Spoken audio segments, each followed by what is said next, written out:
Tammy Jo Alexander, November 2, 1963, November 9, 1979, was an American homicide victim found in the town of Caledonia, New York, on November 10, 1979. She had been fatally shot twice and left in a field just off U.S. Route 20 near the Genesee River after running away from her home in Brooksville, Florida earlier that year. For more than 3 decades, she remained unidentified under the name Caledonia Jane Doe or Cali Doe until January 26, 2015, when police in Livingston County, New York announced her identity 35 years after her death. Alexander was 16 years old when murdered, though her age wasn't clear to investigators at the time. Most potential forensic evidence was washed away by heavy rain on the night she died, but they knew she had come to the Caledonia area from a distant, warmer locale because she had tan lines on her upper body. Advances in technology allowed investigators to make use of rapidly improving and new forensic techniques to evaluate trace evidence they had collected and, following a successful DNA extraction from her remains in 2005 and a palynological analysis of Alexander's clothing, they concluded that she had spent time in Florida, Southern California, Arizona, or northern Mexico prior to her death. Later analysis of isotopes in her bones would lend further support to this conclusion. In addition, a portrait was made of her based on a facial reconstruction, in the hopes that someone would recognize her image, and it was uploaded to an online public database in 2010. Identification was achieved based on a combination of factors. In 2014, a renewed search for her by a close high school friend and Alexander's half-sister resulted in the filing of a new missing persons report with police in Hernando County, Florida, as she had not been seen or heard from since the late 1970s. The artist of the reconstructed photo, a moderator at the Web Sleuths online community, notified the Livingston County Sheriff's Office about a potential match between the two pictures. And in 2015, a follow-up mitochondrial DNA, mtDNA analysis confirmed a match with Alexander's half-sister based on the DNA results from 2005. Alexander's case was well publicized in the time she was unidentified, and the Livingston County Police continue to process thousands of leads from the public. The investigation stalled in 1980, leading county officials to arrange for her burial as unidentified girl at Greenmount Cemetery in Dansville, New York. In 1984, serial killer Henry Lee Lucas confessed to the crime, but his statement was not considered credible. The perpetrator remains unidentified. Background: Tammy Jo Alexander was born in Atlanta, Georgia on November 2, 1963, and attended high school in Brooksville, Florida. Pamela Dyson, Alexander's half-sister, believes that Alexander left to escape a turbulent household. Dyson had a different father from Alexander, and, after about age 11, she lived with her paternal grandmother. She said that Alexander's biological father was not really part of the younger girl's life. She grew up with their mother and a stepfather. Their mother had become addicted to prescription medication and was emotionally volatile, erupting into temper tantrums. She did prescription drugs, Dyson said of her mother, Barbara. She was suicidal. I think she had issues back then that they didn't diagnose. Alexander's mother, Barbara Jenkins, had worked as a waitress at a truck stop, and was joined by Alexander when she was a teenager. Alexander had a history of running away in this period. Her friend Laura Noel said that they had sometimes hitchhiked together with truckers, once traveling all the way to California together. When they got there, Noel called her parents, and they paid for airline tickets for both girls so they could return to Florida. Jenkins died on January 17, 1998, at the age of 56. Her obituary had listed Alexander as deceased, which the family had assumed to be the case by that time. Until the identification, Dyson believed that her half-sister had made a new life somewhere away from her mother and stepfather. She had hoped that it included a happy household, with a husband and children. "I thought she just wanted to go away and start all over," Dyson said. Death and discovery. Alexander was discovered on the morning of November 10, 1979, by a farmer in Caledonia, New York, 23 miles, 37 kilometers southwest of the city of Rochester. The farmer saw red clothing in one of his cornfields near the Genesee River and went to investigate, believing that he had spotted a trespassing hunter. Instead, he found the body of a young woman and notified police soon after. Alexander was fully clothed and showed no signs of sexual assault. Investigators initially ruled that she had died from a severe hemorrhage caused by 2 gunshot wounds, one to the head over the right eye and one to the back. The wound to the head indicated she had apparently not turned or flinched, a common phenomenon of a headshot, and the entry wound suggested complete surprise, with her pockets turned inside out to indicate that any identification she carried had been removed. The investigators later named her Caledonia Jane Doe or Callie Doe as they worked to identify her. The autopsy by the medical examiner indicated that Alexander had first been shot in the head while next to the road bordering the cornfield, at or near a blood spot found on the ground. She was dragged into the cornfield, where she was shot again in the back and left for dead. Heavy rains on the night of Alexander's death washed away a large portion of potential forensic evidence, such as physical and DNA traces of the perpetrator on her body and clothes. Investigation. In the 1980s, John York, who had been one of the first Livingston County deputy sheriffs on the scene in 1979, was elected sheriff. He served in the job until 2013, and ensured that the Callie Doe investigation remained active. Before she was identified, Alexander was estimated to have died between the ages of 13 and 19, born sometime between 1958 and 1967. She was also estimated to be 5 feet 3 inches, 1.60 meters, and 120 pounds, 54 kilograms. Alexander was described as having brown eyes and wavy, light brown shoulder-length hair that had been lightened in the front about 4 months prior to her death and was growing out. Her hair appeared to have been dyed from blonde to brown, and her toenails were painted with coral-colored polish. Alexander had visible tan lines from a halter top or bikini, indicating that she may have come from a region with abundant October-November sunshine, as sun tanning beds were uncommon in the 1970s and upstate New York was not considered warm or sunny enough for such tanning during that period. There were freckles on the back of her shoulders and acne on her face and chest. The teeth were in natural condition, with no restorations or fillings. It did not appear as if she had ever received dental care. Some of Alexander's permanent first and second molars suffered from severe dental caries, cavities and decay. Consistent with her young appearance, none of her permanent third molars, wisdom teeth, had erupted. Her blood type was A- sign. Several hours before her death, Alexander had eaten sweet corn, potatoes, and boiled, canned ham. This was possibly from a diner in nearby Lima, where a waitress had seen her eating with an adult man. At the time of exhumation, several of the victims' teeth were sent for mineralogical and forensic isotope analysis. The composition of her teeth could be linked to the composition and mineral content of regional drinking water supplies around North America, allowing investigators to determine where she may have been raised. Early results on the dental 18:16 isotopic oxygen ratio indicated that she may have spent her early years in the south-southwest region of the United States. Alexander was wearing a red nylon-lined man's windbreaker jacket with black stripes down the arms, marked inside with the label, Auto Sports Products, Inc. A boy's multicolored plaid button-up shirt with collar, tan corduroy pants, size 7, blue knee socks, white bra, size 32C, and blue panties. She wore brown ripple-soled shoes. The red Auto Sports Products jacket was produced as a one-time promotional item and could not be traced after distribution.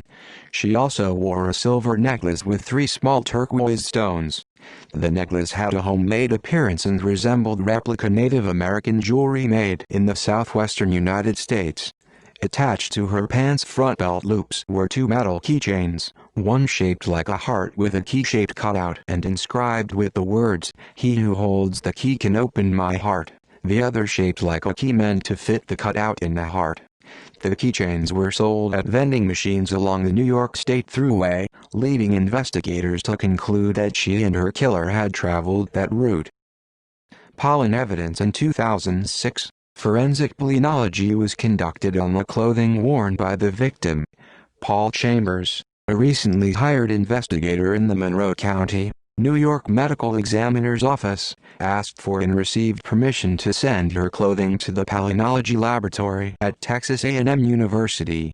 Among the types of pollen found on the clothing by the Texas A&M researchers were grains from casuarina, Australian pine, or she oak, quercus oak, picea spruce, and betula birch. The clothing pollen grains were compared to a control sample of pollen grains taken directly from the rural New York site where the body had been found in 1979. Oak grows widely all over the U.S., and spruce and birch grow in New York, among many places in the country. But no oak, spruce, or birch pollen grains were found in the control sample, and neither spruce nor birch trees were found growing near the body dump site. The spruce and birch pollen on the unidentified body came from species common in mountainous areas of California. Australian pine is an invasive genus of tree that grows in a limited number of locations in North America, South Florida, South Texas, parts of Mexico, the campuses of the University of Arizona and Arizona State University, and 3 regions in California: the North Bay of San Francisco, the San Luis Obispo area, and the San Diego area. The tree cannot survive the autumn and winter seasons in the temperate climate of western New York, where the body was found. Thus, investigators knew that Alexander and her clothing had acquired the casuarina pollen grains at a location other than the dump site. Researchers believe the Southern California and San Diego region to be the best geographical pollen print match location for the grains from the clothing. Based on the pollen evidence and the girl's visible tan lines, forensic researchers suggested that she may have been living in the southwestern United States near San Diego, then traveled, perhaps by hitchhiking, through the Sierra Nevada mountains, where spruce and birch grow, passing through Reno, Nevada, and traveled across the country to upstate New York. A 2012 re-examination of the grains concluded, again, that they could have originated only from California, Arizona, or Florida. Identification. Alexander was formally identified on January 26, 2015, more than 35 years after her discovery. Laurel Noel, a close friend in high school from Brooksville, Florida, had started trying to reach Alexander in the 2010s by social media. She eventually reached Alexander's half-sister, Pamela Dyson, of Panama City, who knew that she had often run away from home, but Dyson had not lived with her younger half-sister after about age 11. She learned that no one in her family knew anything of Alexander's whereabouts since the girl had left sometime between 1977 and 1979. An ex-boyfriend of the victim verified he'd last seen her in the spring of 1979. It is believed the victim hitched a ride while working as a waitress at the truck stop owned by her parents. Dyson and Noel became concerned that Alexander had fallen victim to a crime after leaving home. Dyson said that her mother did report Alexander as missing, but she has since believed that, since Alexander had a history of running away and returning, police may not have taken the case seriously.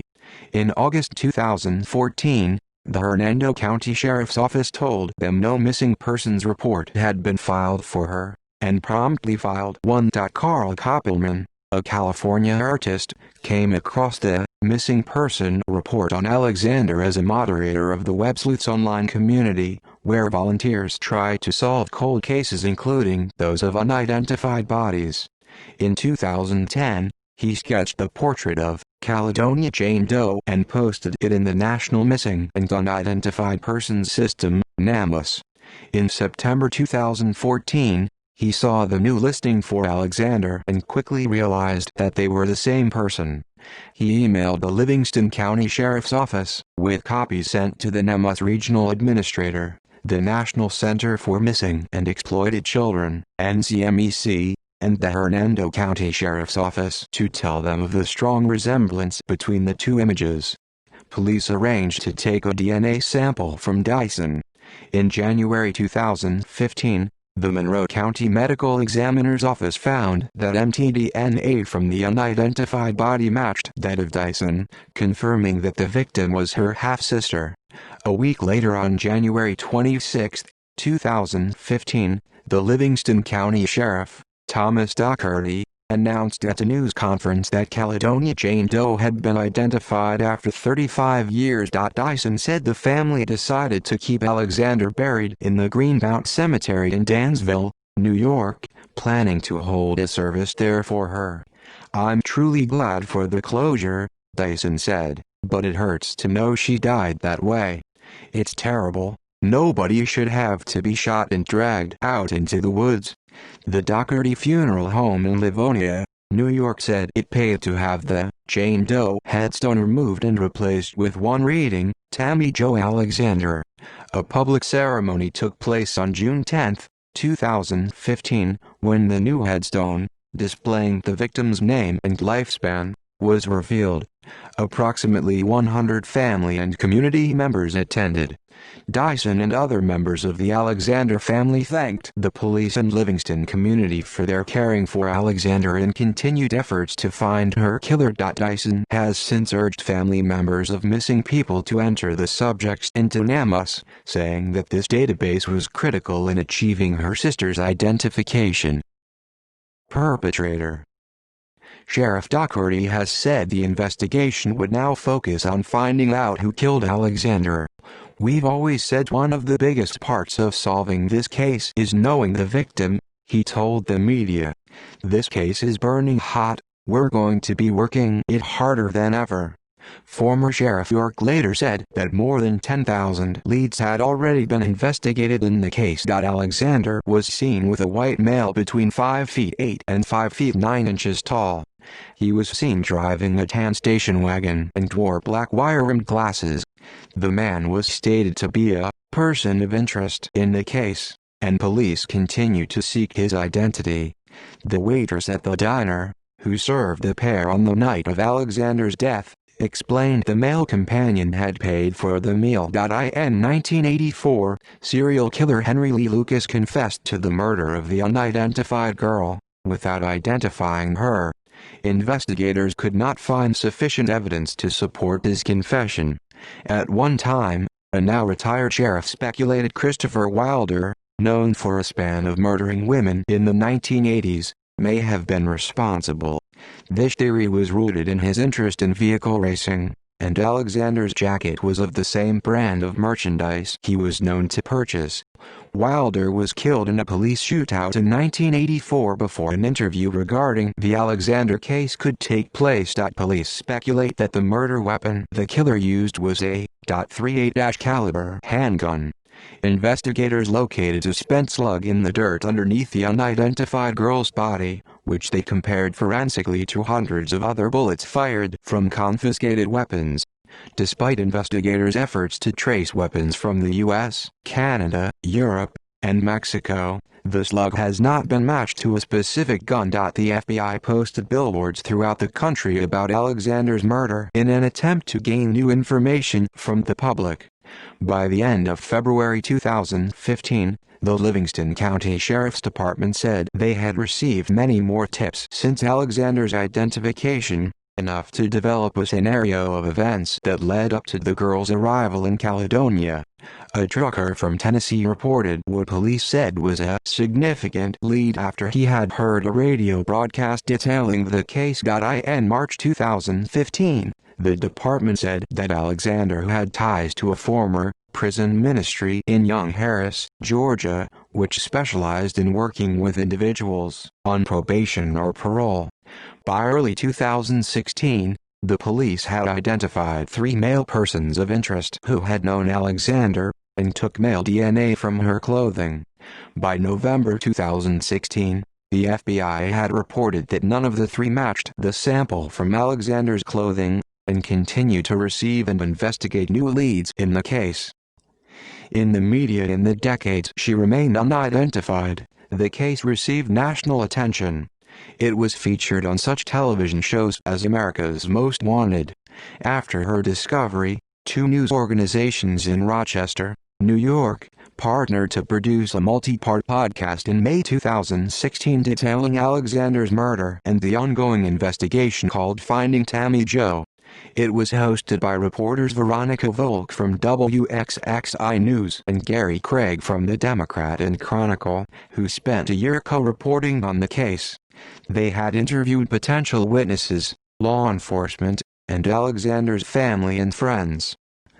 See also List of solved missing persons cases. Murder of Michelle Garvey, a teenage girl murdered in 1982 and identified in 2014. Murder of Tammy Vincent, a teenage girl murdered in 1979 and identified in 2007. Murder of Angelica Castillo, a toddler murdered in 1991 and identified in 2013.